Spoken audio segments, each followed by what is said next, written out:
YouTube. I am I'm disappointed with my YouTubers who subscribe to my channel, because I got 110 subscribers, and I notice you guys don't mash that like button. I'm disappointed. So I made the video yesterday about this, pitching for a writ of sorority, whatever the word is. Can't pronounce that shit. And I ask you guys, mash the like button for support. I didn't ask you guys for no money. I ain't ask you guys to do nothing to harm nobody or harm yourself. All you gotta do is just mash the like button. Just show your support. I'm trying to show you some information to help you, and all I asked for you to do was mash that like button. That's too hard for you to do. Oh my goodness. I don't know what to do with you guys. So, yeah, you guys not following the instructions. So before I get started in this, mash that like button. I'll wait. So, here's what I want to show you. So,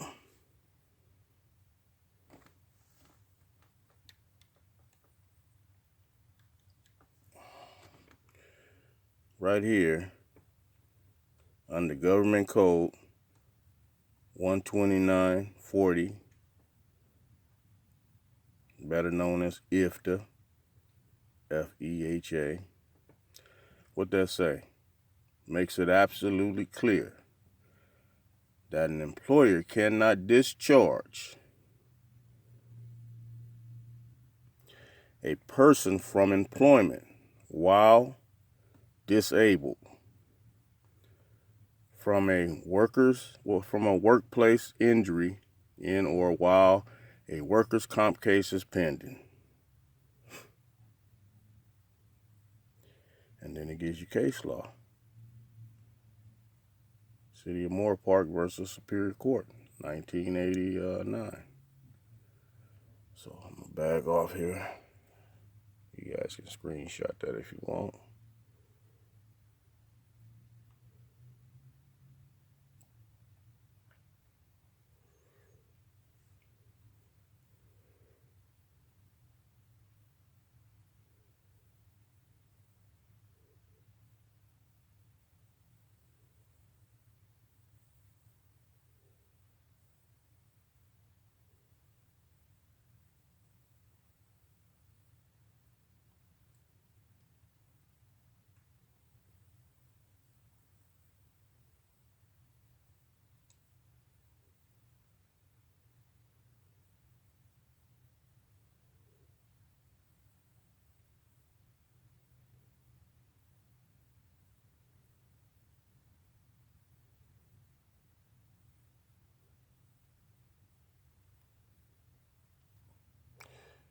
Booyah, baby. So, here's the federal document. This is the workers' comp case piece. This is a federal document. If you falsify one of these, you can be fined and you can do time in jail if you falsify one of these, what is this, workers' comp form. So, you falsify it, your ass go to jail. Simple as that.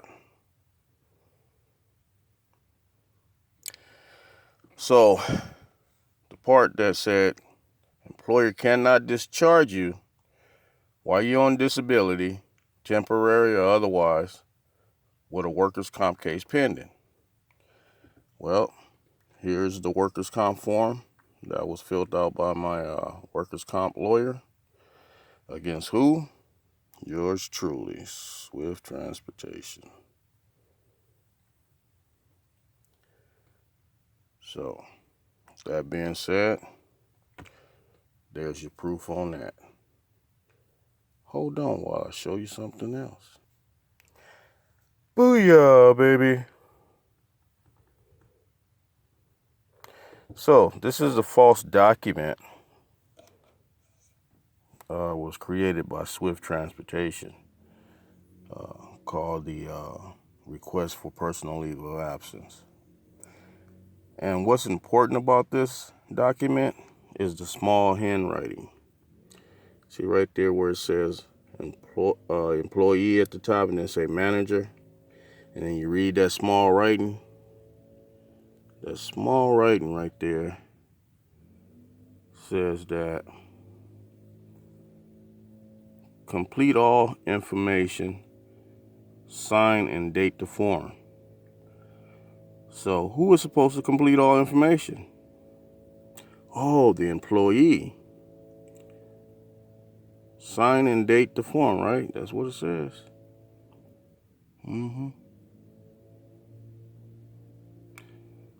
Okay. So we go down here near the handwriting, the signature. Let's look at that right there. Employee signature. What's over top of that? Right there where we got the arrow at. Can somebody tell me what that says? It says I request. PLOA, meaning personal leave of absence. It says without pay.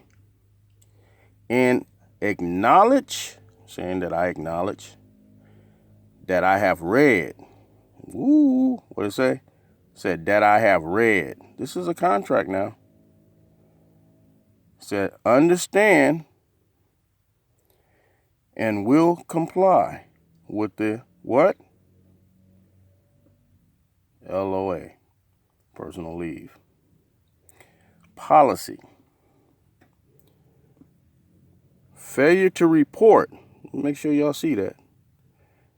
Failure to report to work on my designated return date will be considered a voluntary resignation of my what?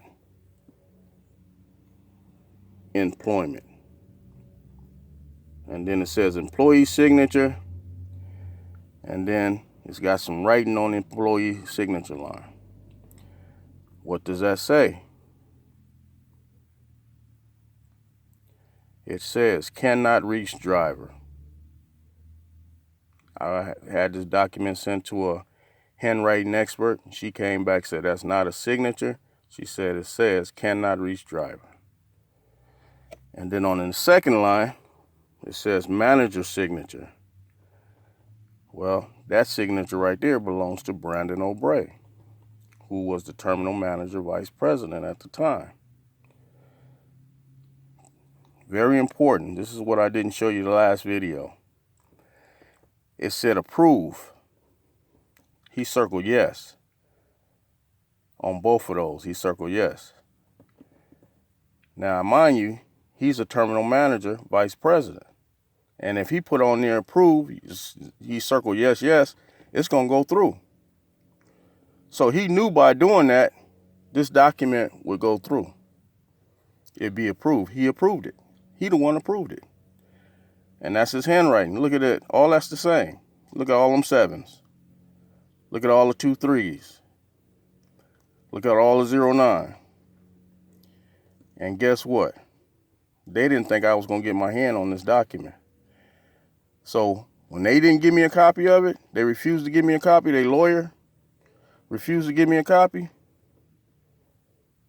What does that say? I went back up to the unemployment office. Make sure you guys focus. Focus, you're a moron. It says employer exhibit number 3.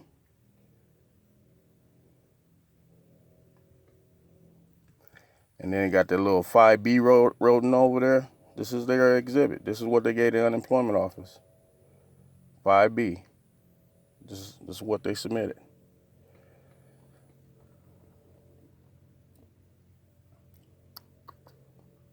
This is a false document, fabricated document.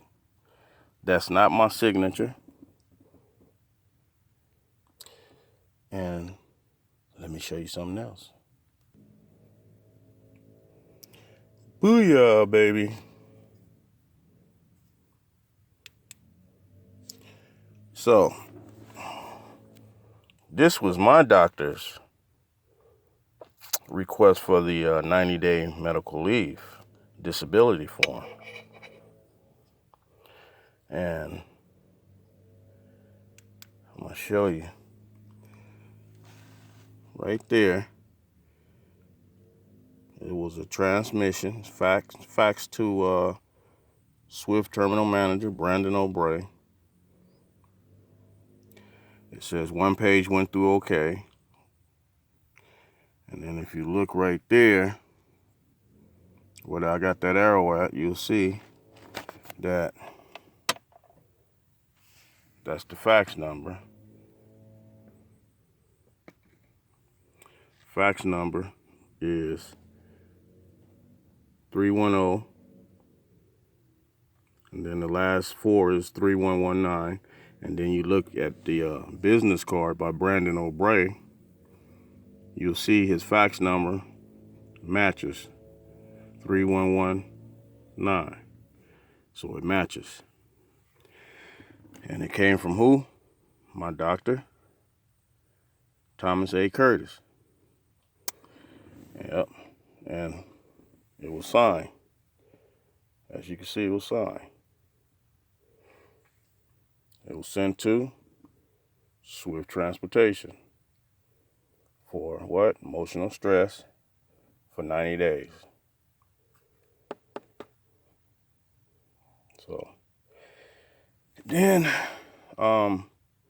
so what it say? Employer cannot discharge an employee while on short-term or long-term disability.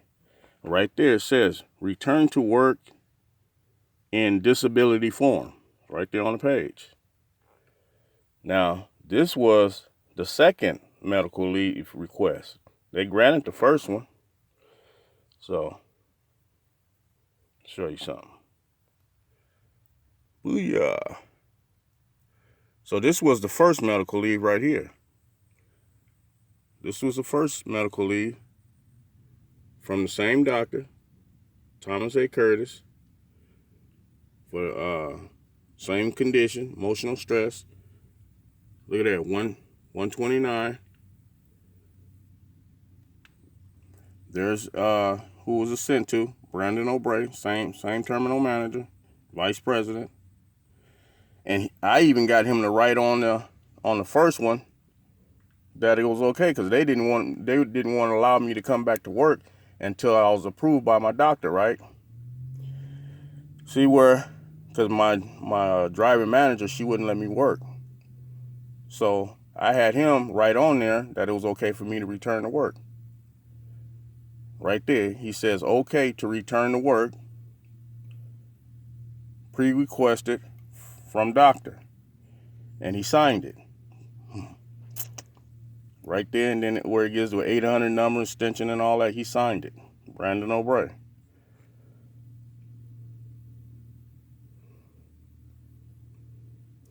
I had been calling around trying to get put back to work. They wouldn't allow me to return to work when I took this first leave. See up there? Right there it says Scott, Terry, Lewis. I'm contacting everybody trying to get returned back to work. They didn't want me to come back to work. Talking about, no, we got to find out through your doctor, is it okay for you to go back driving? So that's what went down on the first medical leave. Now, under the wrongful termination law, you got to show that the employer had prior knowledge of your medical condition. That's why I had him sign it.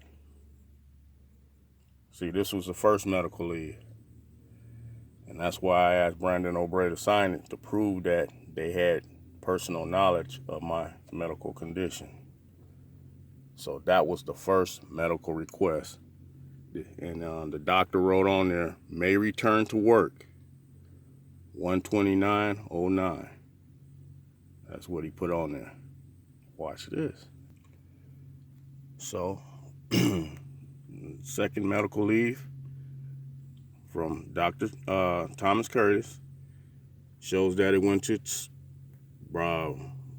terminal manager Brandon O'Bray. This was the second medical leave. So this is the same manager. This is the second leave, second medical leave request. The first one went through with no issues. And then when this one came through, he fabricated that other document. He fabricated this document right here. The request for medical leave, personal leave. So how did this come into play? When you granted the first one, and then when my doctor requests the second one, he go and fabricate this document. He fabricated this, sent it to Human Resource Department in Phoenix, Arizona.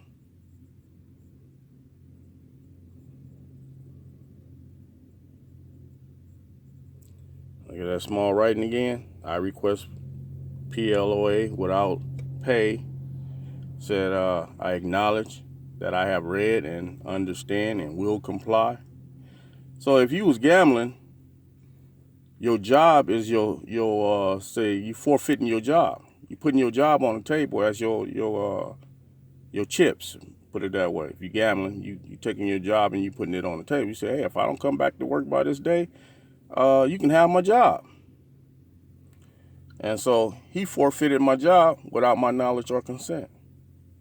It's just what he did.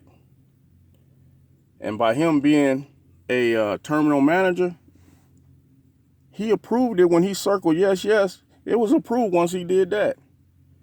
He didn't need Human Resource Department to do anything but chop the head off when the date passed. See, here's the date he put on there. The date he put on there, he says, return date, 8/17/09. That's the return date he put on there. And then he backdated it from 7/17/09. He backdated it. Well, why you say he backdated? Where did he get that date from? We know he got the facts. How you know he got the facts? Take a look at that date he put on there, 7/17. Where did he get that date from? I'll show you where he got the date from. Here's where he got the date from. So he got the date from here because it was faxed in. It was faxed in to him. That's how he got the 7/17 date. He backdated it.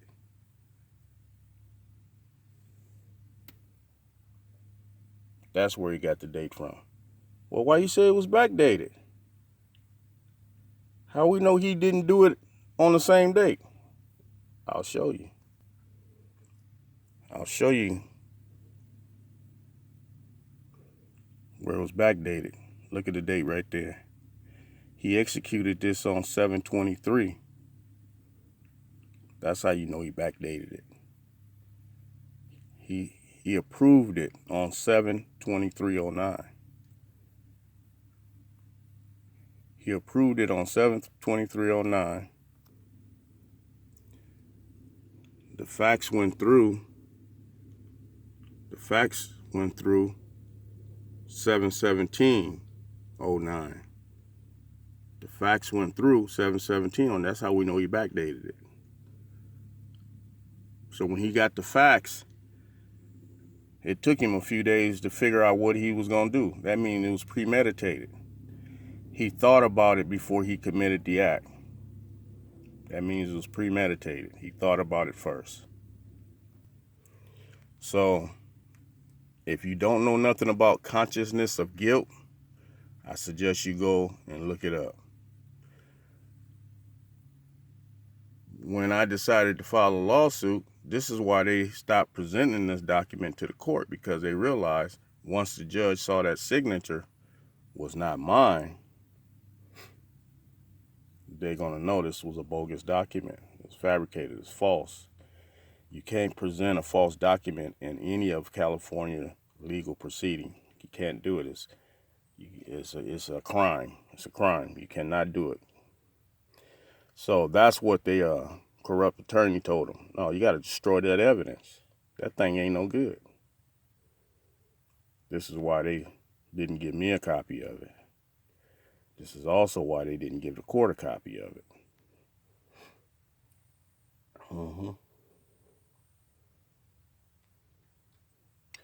False document.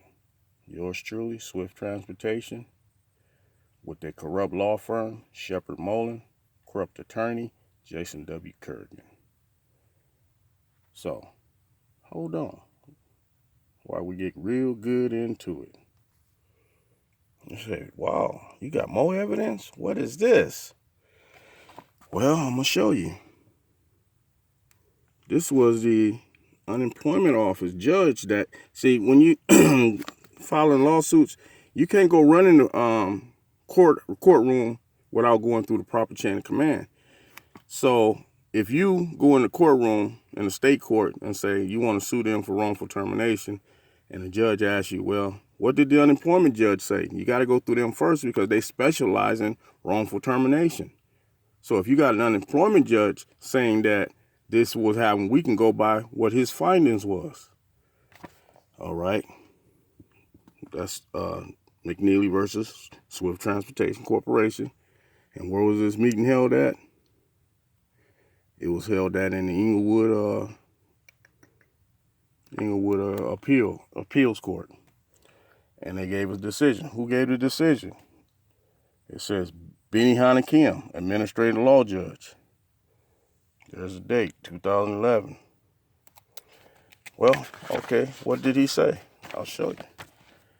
Right here. Findings of fact.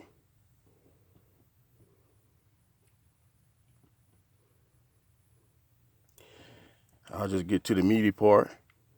He said the claimant was most recently employed as a truck driver by a local employer. Approximately 11 months. He left his most recent job. Last date work was July 16, 2009, under the following circumstances. Says on the 16th, July 16, 2009, the claimant was ordered off the employer's property without a reason. So, yeah, when I told him that I had injured myself and I wanted to see the company doctor, he like, get your black ass off my property, I'll call police on you. So that's what I went to my own doctor. And as you saw, the doctor faxed over the request for 90-day medical leave.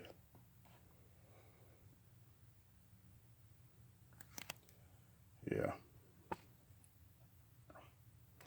You see what the unemployment judge put in there? He said he got the same dates that on my medical deal, from 17th to October. He got the same dates. And these are the findings of fact. This is findings of fact. Right there, findings of fact. This is what the judge found.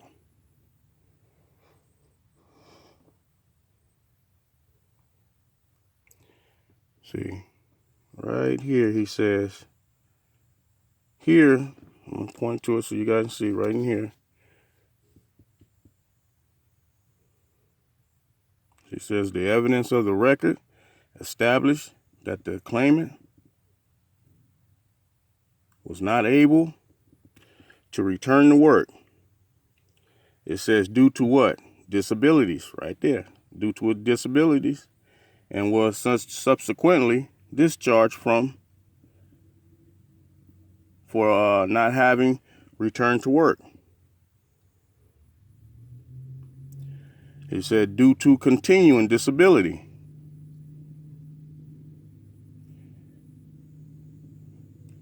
He said it was found that the claimant, they said he abandoned his job. And subsequently discharged for being absent due to illness. So otherwise, I was terminated while on disability.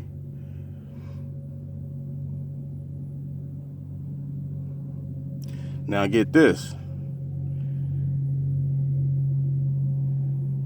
He said the plane did not quit. See where he made.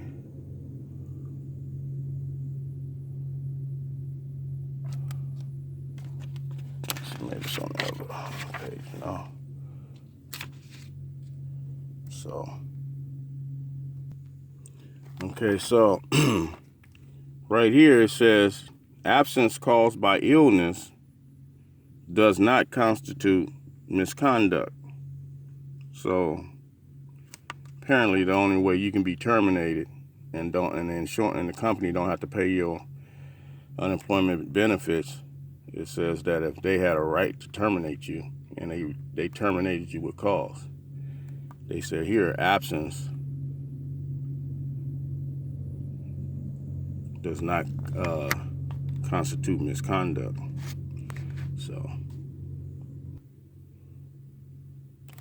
So as you see down here, it says when the claimant did not return to work after, because that was a false date he put on the leave, August 17th, he said he was considered to have abandoned his job. The employer issued a separation notice as of September 28th. Based on the expiration, right there, based on the expiration of the personal leave. What did he say? Of the personal leave. So letting you know, we're talking about the same document in 2011 unemployment hearing. We're talking about the same document. He said according to the expiration of the personal leave, he said the claimant did not quit. They said the claimant did not quit.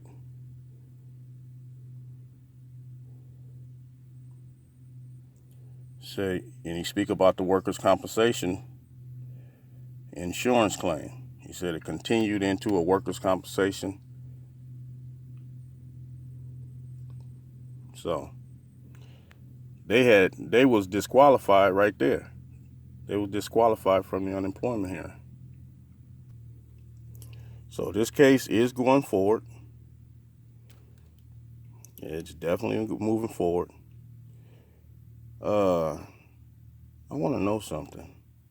Did you guys mash that like button like I asked? Because I'm going to stop sharing this information with you guys if y'all not going to cooperate.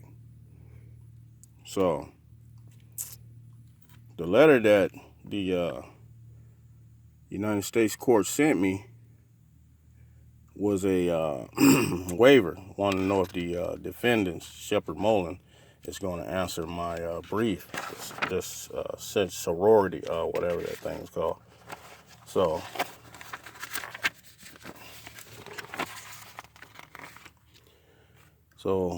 this was a letter that came May 14th from the clerk's office in Washington, D.C., letting me know that they put my, they filed my brief, giving the docket number and all that. But what I wanted to show you guys is this. So this is considered a waiver. So the clerk's office sent this to me, and I got to send it to the other side, Sheppard Mullin, to see if they're going to answer my my brief. See, they can take the form. When they fill it out, they send me a copy of it. They check off, they fill this out, and then they send it to the court and send it to me. See, up there it says, I do not intend to file a response to the pitching for a writ sorority, whatever the fuck that word is, unless it says one is required by the court. So more than likely they might try to use that one.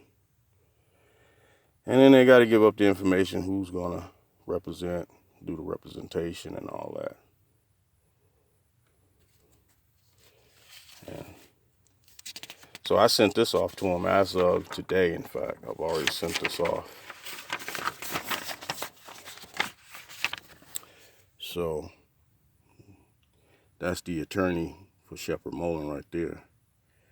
So I went on and put that on there, sent it off to him. So right there it says, notice is hereby given. And it gives them the dates when they got to respond, if they're going to do a brief to respond. See, they got to respond to that evidence. They got to respond to that evidence. More than likely, I don't know. I don't quite see them really doing that. So I'm going to leave it up in the air, leave it in God's hand, and see where we go from here. Right now, we got them on the wire. So let me see if you guys paying attention. Mash that like button for support. Is that so hard to do? Oh, I forgot. Duh. Mash that like button.